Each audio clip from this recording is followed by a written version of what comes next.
Sharon presenta.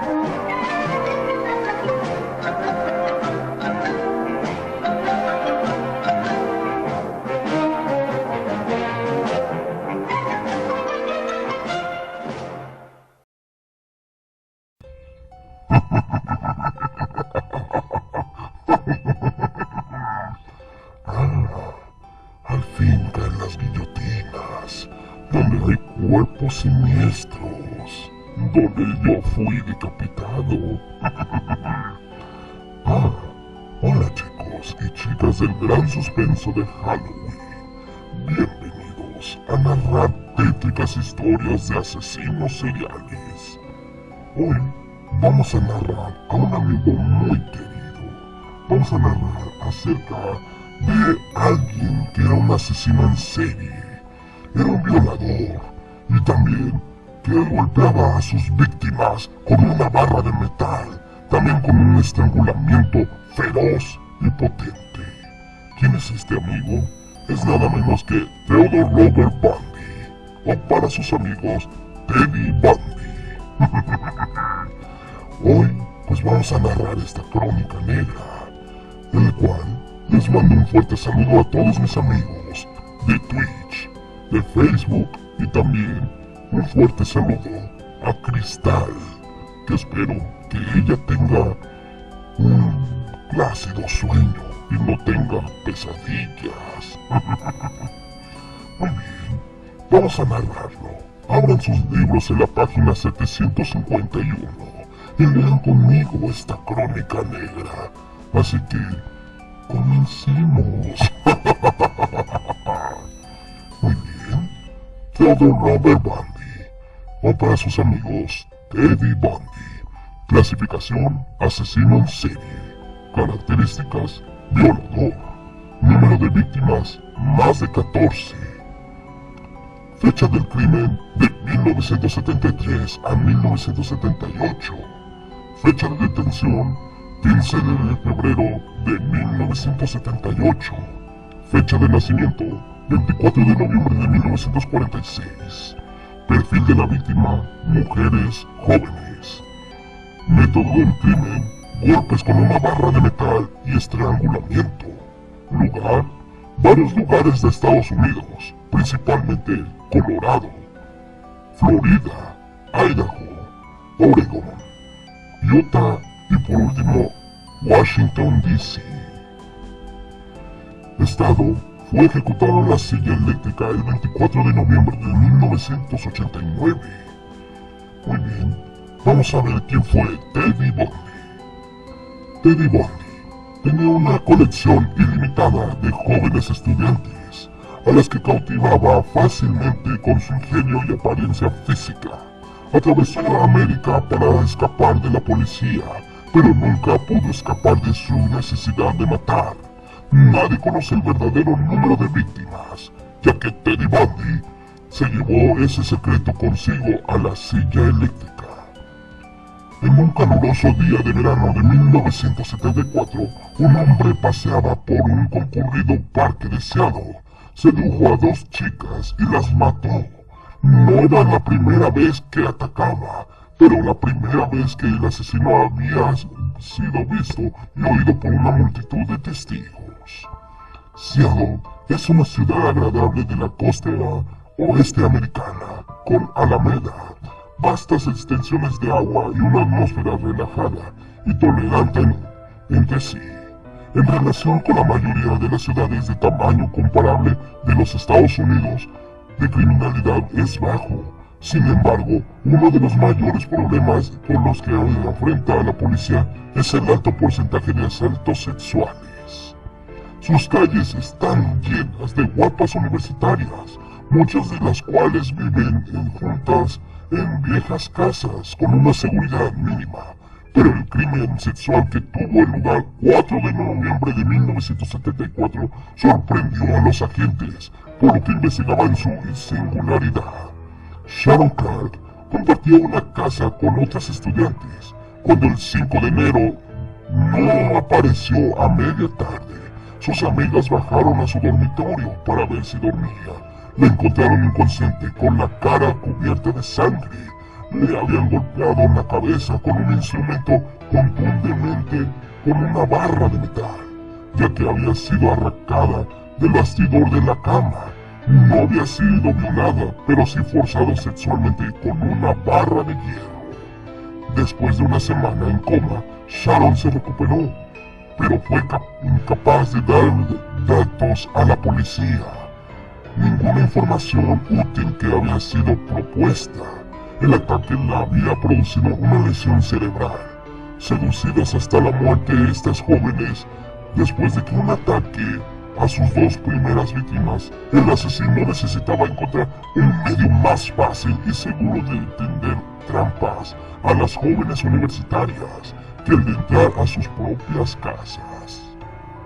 Sharon Clark sobrevivió sorprendentemente al ataque que ocurrió en su habitación. Habiendo hecho el primer ataque, le dominaba el deseo de hacer el segundo a Linda Healy. La mató desesperadamente, probablemente después del primer asesinato, cuando se dio cuenta de que esto era una parte esencial en el acto sexual que él deseaba ardientemente. Donna Manson, una lluvia horrible en esa ciudad de Seattle, un martes del mes de marzo, 6 días antes de que la policía había sido avisada, pero por entonces la investigación no ofrecía ninguna pista. El nuevo método de ataque del aislante había tenido éxito y lo puso rápidamente en práctica. Otra vez, la policía tuvo que encontrar varias pistas de la estudiante, pero relató algo peculiar, incidente que había ocurrido días antes de que Susan Franco había desaparecido. Un hombre alto, bien parecido, con un brazo en cabestrillo, dejó caer algunos de sus libros y había preguntado si la chica podía ayudarlo a levantarlo en sus coches más grandes, mientras que Terry Bundy la llevaba en un Volkswagen de color tostado, aparcado a unos 90 metros de allí. Él la pidió como cerca de una propuesta, pero cerró la puerta para que se metiera dentro, pero ella se negó y se echó a correr. Después de esto, Teddy Bundy tuvo una infancia no muy marcada para su personalidad consaliente. Era tímido y inmaduro con sus amistades, de tendencia convencedora. Theodore Robert Bundy era el hijo ilegítimo de una joven secretaria respetable llamada Louise Cowell. Nació en una casa para madres solteras cerca de Filadelfia el 24 de noviembre de 1946. La madre eligió este nombre de Theodore porque significa regalo de Dios. La identidad de su padre se desconoce. Louise siempre negó hablar de ello. Cuando en una entrevista se le pidió que describiera el tipo de hijo que Ted Bundy fue, la señora Bundy contestó: Ted ha sido siempre el mejor hijo del mundo. Sus palabras fueron pronunciadas por entusiasmo, mientras apoyaba sus manos unidas sobre un regazo.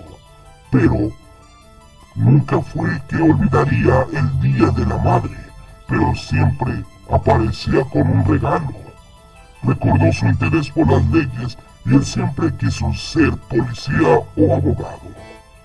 Su muerte en Utah fue que la comunidad mormona en la ciudad de Salt Lake, en Utah, está situada a casi 60 kilómetros al sudeste de Seattle. 6 chicas desaparecieron en el otoño de 1974, pero otra escapó y ella fue la única que vivió para contarlo.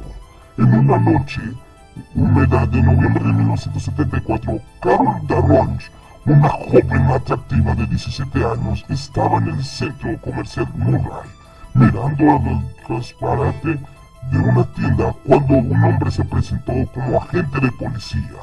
Le preguntó si había dejado su coche en el aparcamiento de los almacenes, y ella contestó afirmativamente.